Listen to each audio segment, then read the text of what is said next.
Rusting of iron की बात करते हैं जी। रस्टिंग क्या होता है, जिस तरह हम कहते हैं कि किसी चीज को या मेटल को जंग लग गया, या लोहे को आमतौर पे हम बात करते हैं कि जंग लग गया है, ठीक है। तो उसी चीज को हम कहते हैं कि रस्टिंग ऑफ क्या हो रही है जी, आयरन। आयरन हम लोहे को कहते हैं। अगर ये स्पेसिफिकली हमारे पास मेटल आयरन ही हो और उस पे क्या हो जी, हमारे पास वाटर एक तो प्रेजेंट हो, ठीक है, यहाँ पर हम लिख देते हैं H2O, और साथ में ऑक्सीजन यानी कि एयर में हमारे पास जो ऑक्सीजन प्रेजेंट होती है वो हो हमारे पास, जैसे कि इस फिगर में भी हमें नजर आ रहा है। यहाँ पर आयरन हमने शो की हुई है, ये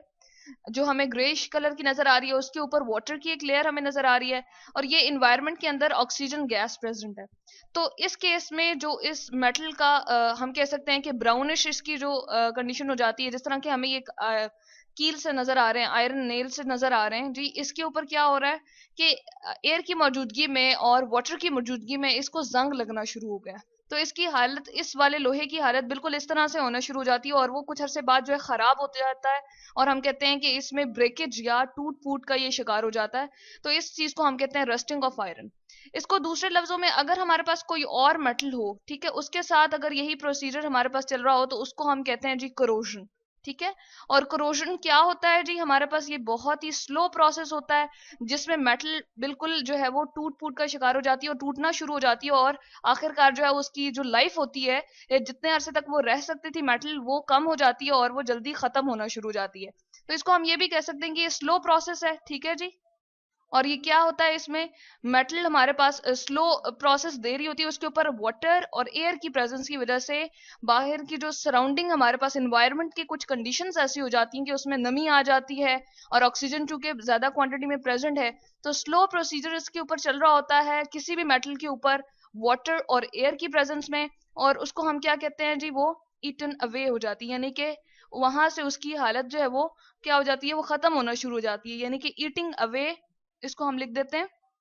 हमारी वो इस तरह लगेगा कि वहां से मेटल जो है वो बिल्कुल टूट फूट के खत्म हो चुकी है, ठीक है। तो इसको हम इस तरह से डिस्क्राइब करते हैं जी, स्लो प्रोसेस है लेकिन कॉन्टिन्यूस है। तो इसको एक्सप्लेन करने के लिए हम केमिस्ट्री के बारे में इसकी जानते हैं कि आखिर इसमें क्या केमिकली रिएक्शन हो रहे होते हैं जो इसको खत्म करने के लिए जो है वो काम कर रहे होते हैं जी। सबसे पहले तो हमें ये देखना है कि हमारे पास एक मेटल हो, जो कि यहाँ पर हमारे पास आयरन है, ठीक है, और वाटर की प्रेजेंस हमारे पास चाहिए, ठीक है, दूसरी कंडीशन ये है, और तीसरी ये है कि ऑक्सीजन हो। तो इन तीनों की मौजूदगी में कोरोजन या रस्टिंग ऑफ आयरन जो है, रस्टिंग ऑफ आयरन इसलिए कह रहे हैं कि आयरन स्पेसिफिकली अगर हमने मेटल ली हुई हो तो रस्टिंग उस पर स्टार्ट हो जाएगी। वैसे ये प्रोसेस हमारे पास कोरोजन ही है, और तमाम तर जो हमारे पास मेटल्स होती हैं उनके ऊपर जो ये वाटर और एयर की प्रेजेंस में उसका भुरभुरापन आना शुरू हो जाता है, या ब्राउनिश उसकी कंडीशन हो जाती है और वो खराब होना शुरू हो जाती है मेटल जी, उसको प्रोसेस को हम कहते हैं कोरोजन। तो यहाँ पर इसको समझते हैं जी।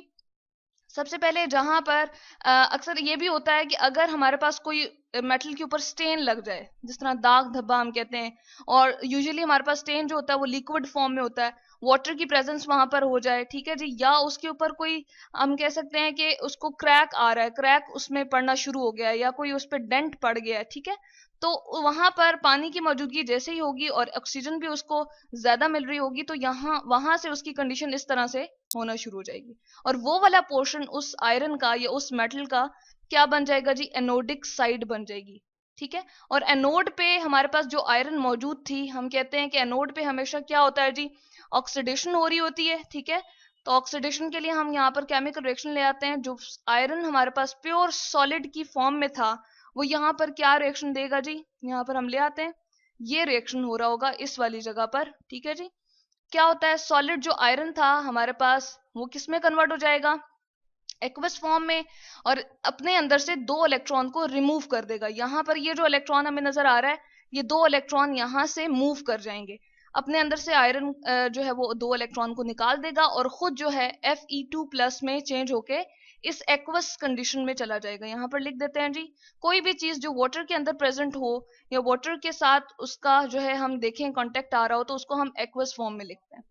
तो यहाँ पर हमारे पास आयरन जो है वो क्या होगी जी, ऑक्सीडाइज होगी। यहाँ पर हम लिख देते हैं ऑक्सीडाइज, या ऑक्सीडेशन भी हम इसको चले ऑक्सीडाइज लिख देते हैं कि आयरन हमारे पास जो है वो क्या होगी जी, ऑक्सीडाइज हो गई है। अब क्या होगा, ये जो 2 इलेक्ट्रॉन हमारे पास मौजूद थे, ये क्या करेंगे, यहां से मूव करते हुए इस मेटल के थ्रू उस वाले पोर्शन में पहुंच जाएंगे जहां पर ऑक्सीजन उसको मिलेगी और वाटर भी मिलेगा, ठीक है जी। और वहां पर हमारे पास जो रिएक्शन होगा, ऑक्सीजन हमारे पास प्रेजेंट होगा और वाटर भी प्रेजेंट होगा, तो वाटर अपने अंदर से क्या करेगा जी, H प्लस आइंस को निकाल के इस तरह से ये वाला रिएक्शन यहाँ पर देगा। सबसे पहले इस रिएक्शन को समझते हैं। ऑक्सीजन गैस फॉर्म में हमारे पास मौजूद है जो कि यहाँ पर है, ठीक है जी। और उसके बाद हम कह रहे हैं कि 4H प्लस आएंगे, वो कहाँ से आएंगे जी, वाटर जो है वो अपने अंदर से H प्लस आइंस को यहाँ से निकालेगा। और यहाँ पर 2 इलेक्ट्रॉन तो आ ही रहे थे, लेकिन थोड़ी देर बाद 2 और इलेक्ट्रॉन यहाँ से आएंगे और वो इकट्ठे होके हम कहते हैं कि 4 इलेक्ट्रॉन हमें यहाँ पर मजीद हमें मिल जाएंगे। और ये 4 इलेक्ट्रॉन जो है वो जब इसमें शामिल होंगे तो हमारे पास वाटर को बना के देंगे, जो कि हमारे पास ये एरो शो कर रहा है कि ऑक्सीजन आई। और इसी तरह से यहाँ पर H प्लस आइंस हमारे पास कितने मौजूद थे जी, 4H प्लस आइंस मौजूद थे। और कैथोडिक साइड पे हमारे पास क्या होगा, 4 इलेक्ट्रॉन इसको क्या करेंगे जी, ऐड होंगे इसमें। तो ये सारा कुछ मिलके, ये जो हमारे पास तीनों के तीनों इंग्रेडिएंट हैं, ये तीनों मिलके हमारे पास क्या बना के देंगे जी, वाटर को बना के देंगे, जो मजीद रस्टिंग करने में हमें जो है वो मदद देगा, हेल्प देगा। तो इसमें क्या होगा जी, वाटर अगेन लिक्विड फॉर्म में हमारे पास जनरेट होता जा रहा है, होता जा रहा है। और इस पे क्या हुई है, इलेक्ट्रॉन की एक्सेप्टेंस जब भी होती है तो उसको हम कहते हैं ये हमारे पास रिडक्शन का प्रोसेस हुआ। तो यहाँ पर हम लिख देते हैं जो कैथोडिक साइड है वहां पर हमारे पास रिडक्शन हो गई है।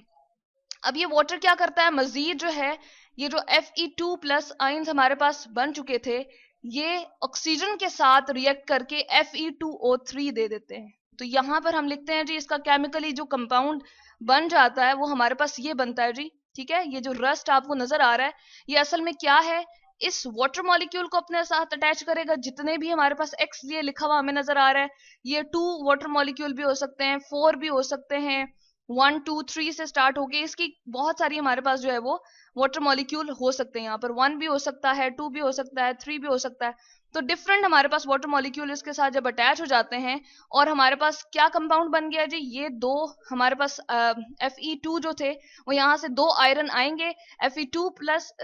Fe2 हमारे पास होगा और ऑक्सीजन जब इसके साथ कंबाइन करेगी तो Fe2O3 कंपाउंड हमारे पास बन जाएगा, जिसको हम क्या कहते हैं जी, रस्ट कहते हैं। और इसका कलर क्या होता है, ब्राउनिश और ऑरेंज सा इसका कलर होता है, जो कि आपको इसके ऊपर नजर आ रहा है।